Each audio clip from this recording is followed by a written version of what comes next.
दिल्ली में सर्दियों के दिनों में जो हवा है वो बेहद प्रदूषित हो जाती है और खासकर सर्दियों के मौसम में। और जब ये मौका आता है दिवाली और दशहरा का, तो ऐसे में मंगलवार को दशहरा मनाया गया और ये अनुमान लगाया गया था कि दिल्ली की जो हवा है, एयर क्वालिटी इंडेक्स जो है AQI, वो बहुत ख़राब स्थिति में पहुंच सकता है। लेकिन जो अभी रिपोर्ट है वो बताती है कि 190 के करीब है, जो कि मध्यम वर्ग में आता है। ये क्या दिल्ली सरकार के प्रयास का असर है या क्या इसके कारण रहे, बताने के लिए दिल्ली पर्यावरण मंत्री गोपाल राय जी मेरे साथ हैं। सुबह जब आपने खबर सुनी थोड़ी राहत महसूस करी?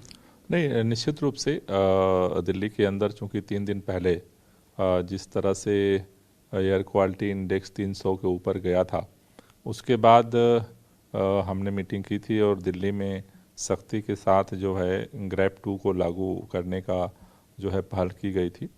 उसके बाद हमने ये देखा है कि मौसम में भी थोड़ा हवा का जो स्पीड है उसमें भी बढ़ोतरी हुई है और आज हमने ये देखा कि एयर क्वालिटी में पहले से सुधार हुआ है। दूसरा जो है दिल्ली में जो पटाखों पे प्रतिबंध है, मुझे लगता है उसको लेकर के जागरूकता भी बढ़ रही है। कल दशहरे में भी कुछ इलाकों में जो है हमने देखा कि ज़्यादा पटाखे फोड़े गए।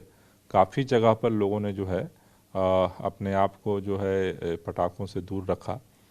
तो उसमें हम एक चीज़ देख रहे हैं कि सब लोगों के अंदर इसको लेकर के जागरूकता बढ़ रही है और हवा के रुख के परिवर्तन ने आज AQI का स्तर में काफ़ी सुधार किया। मोटा मोटी कारण आपको क्या पता लगे वह की तरफ से, कि सिर्फ हवा का रुख या कोई ऐसी कारक जो समझ में आया हो जिनकी वजह से थोड़ा कंट्रोल में आया है? नहीं, हवा का रुख एक बड़ा फैक्टर है।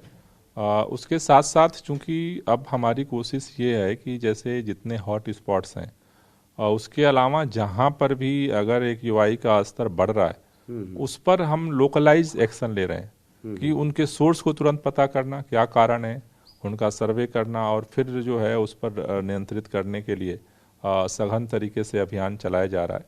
तो हवा की स्पीड में जो है सुधार और जो सब लोगों का प्रयास है, दोनों ने मिल करके आज AQI का स्तर कम करने में सहयोग किया है। 26 अक्टूबर से कुछ नए नियम भी आप लागू करने वाले हैं व्हीकल्स को लेकर के, थोड़ा सा बताएं। हाँ, अभी जो हमने एनालिसिस किया है दिल्ली के जो सारा जो डेटा है, अलग अलग सेंटर से जो रिपोर्ट्स आ रही है, तो अब देख रहे हैं कि दिल्ली में जो है PM10 की जो मात्रा है उसमें गिरावट दर्ज हो रही है और PM 2.5 की मात्रा में बढ़ोतरी दर्ज हो रही है। PM10 की मात्रा में गिरावट दर्ज करने का मतलब ये होता है कि जो डस्ट से पोल्यूशन हो रहा है उस पर थोड़ा नियंत्रण हुआ है। पूरे दिल्ली में जो एंटी डस्ट कैंपेन चल रहा है, सभी जगह अभियान शुरू हुआ है, तो उसका असर हमें दिख रहा है। लेकिन PM 2.5 की मात्रा बढ़ रही है, वो इस बात को दर्शाता है कि कहीं ना कहीं जो गाड़ियों का पोल्यूशन है वो अब बढ़ रहा है, उसकी मात्रा बढ़ रही है। जो चारों तरफ बायोमास बर्निंग है उसकी मात्रा बढ़ रही है। तो इसको देखते हुए कल से जो है रेड लाइट ऑन गाड़ी ऑफ कैंपेन शुरू करने का निर्णय लिया गया था। आज सचिवालय में हमने बैठक भी बुलाई है जिसमें उसका और डिटेल प्लान करेंगे। आप नीति लेके आते हैं लेकिन आप कहते हैं कई बार जो है अधिकारी आपकी सुनते नहीं हैं, तो उसका क्रियान्वयन हो सके इसको लेकर कदम उठाएंगे? बहुत नहीं, निश्चित रूप से हम तो चाहते हैं कि सभी मिलकर के प्रयास करें और सब मिलकर सहयोग करेंगे तभी ये सफल होगा। तो उसके लिए हम कोशिश कर रहे हैं कि सभी लोगों को सेंसिटाइज किया जाए और सबकी सक्रियता बने।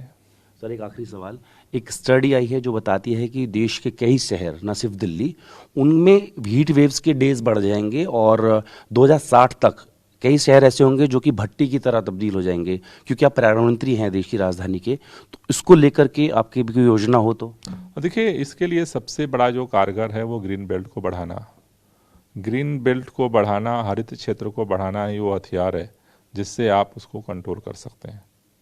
जी, बात करने शुक्रिया। तो इस बार थोड़ा सा प्रदूषण की जो मार है वो दशहरे से अगले दिन थोड़ा देखने को कम मिली। इसके लिए अब दिल्ली सरकार का कहना है कि जो उनकी तरफ से कदम उठाए गए थे वो, और साथ ही साथ प्रकृति का भी साथ मिला, क्योंकि हवा चली, जिससे कि प्रदूषण का जो स्तर है वो दिल्ली में थोड़ा कम देखने को मिला। वीडियो से मुनीश पल्ला के साथ भारतीय टीवी दिल्ली।